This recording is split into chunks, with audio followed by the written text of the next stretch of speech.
সারা দেশে আমাদের মহিলাদেরকেই তারা আক্রমণ করছে, হেনস্থা করার চেষ্টা করছে, ভয়ভীতি দেখাচ্ছে এবং তাদেরকে ভীত করার জন্য একটি পরিবেশ তৈরি করার জন্য চেষ্টা করছে।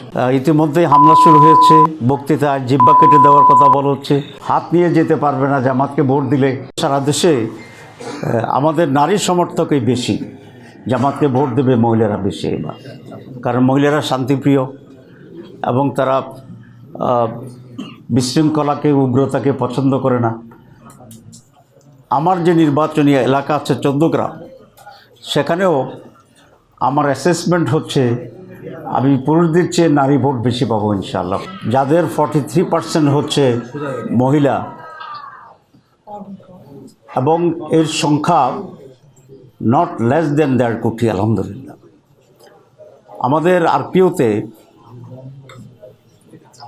33% মহিলা করার একটা বিধান আছে রাজনৈতিক দলসমূহের, এটা আপনারা জানেন, এবং একমাত্র জামাতেই এই শর্তটি পূরণ করতে পেরেছে। যদিও আমাদের বন্ধুরা নানাভাবেই মনে করে যে জামাত ইসলামীতে নারীদের গুরুত্ব কম।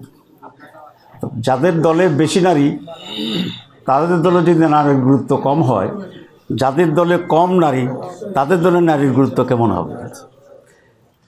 কিন্তু অপপ্রচারের মাধ্যমেই একটা ভুল জিনিসকেই তারা এস্টাবলিশ করতে চায়। আপনারা জানেন যে নির্বাচন খুবই আসন্ন এবং এই নির্বাচনে জামাত ইসলামীর মহিলারা খুবই active.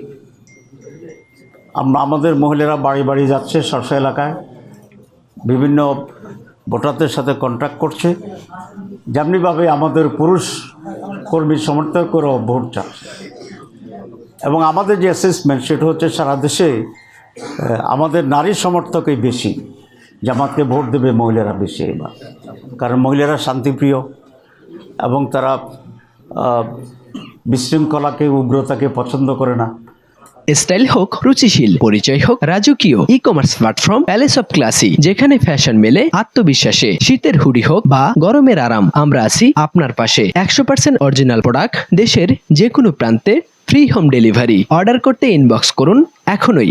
Palace of classy, B classy, be confident.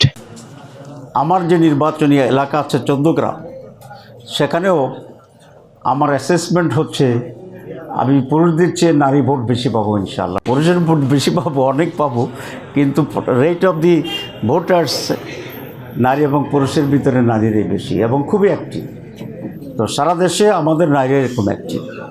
আমাদের প্রধান প্রতিপক্ষ যারা আছেন তারা এটা বুঝতে পারে, ওরা এটা টের পেয়েছে যে জামাতের মহিলা নারীরা যে পরিমাণ অ্যাক্টিভ আছে, এতে মহিলাদের কর্মকাণ্ডই তাদের টোটাল কর্মকাণ্ডকে সারপাস করে যেতে পারে। এই জন্য সারা দেশে আমাদের মহিলাদেরকেই তারা আক্রমণ করছে, হেনস্থা করার চেষ্টা করছে, ভয়ভীতি দেখাচ্ছে এবং তাদেরকে ভীত করার জন্য একটি পরিবেশ তৈরি করার জন্য চেষ্টা করছে। আমরা সবসময় এটা মনে করি নারীরা আমাদের অত্যন্ত সম্মানীয় জাত, আমাদের মায়ের জাত, আমাদের বোনের জাত, আমাদের কন্যার জাত, এবং তাদের সম্মান এবং সিকিউরিটি রক্ষার দায়িত্ব পুরুষদেরই এবং আমাদের সকলেরই। কিন্তু আনফর্চুনেটলি যারা বেশি বেশি করে চিৎকার করে নারী অধিকার এবং স্বাধীনতার কথা বলে, তারাই এখন দেখছি শুধু রাজনৈতিক কারণেই নারীদের উপর হামলা করছে। এবং এটা শুধু নারীদের উপর করছে না, সারা দেশের আপনারা দেখছেন যে বিভিন্ন কনস্টিটিউয়েন্সিতে ইতিমধ্যেই হামলা শুরু হয়েছে, বক্তৃতায় জিহ্বা কেটে দেওয়ার কথা বলা হচ্ছে, হাত নিয়ে যেতে পারবে না জামাতকে ভোট দিলে, সেরকম কথা আসছে। আপনাদের রেডিও টেলিভিশন থেকেই আমরা এগুলো শুনতে পাচ্ছি।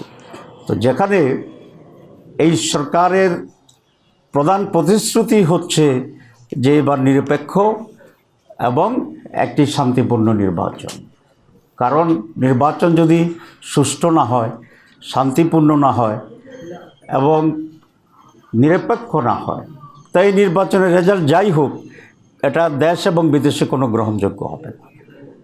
তো এত বড় আন্দোলনের পরেও যদি নির্বাচন গ্রহণযোগ্য না হয়, তাহলে আমাদের ভবিষ্যৎটা কী?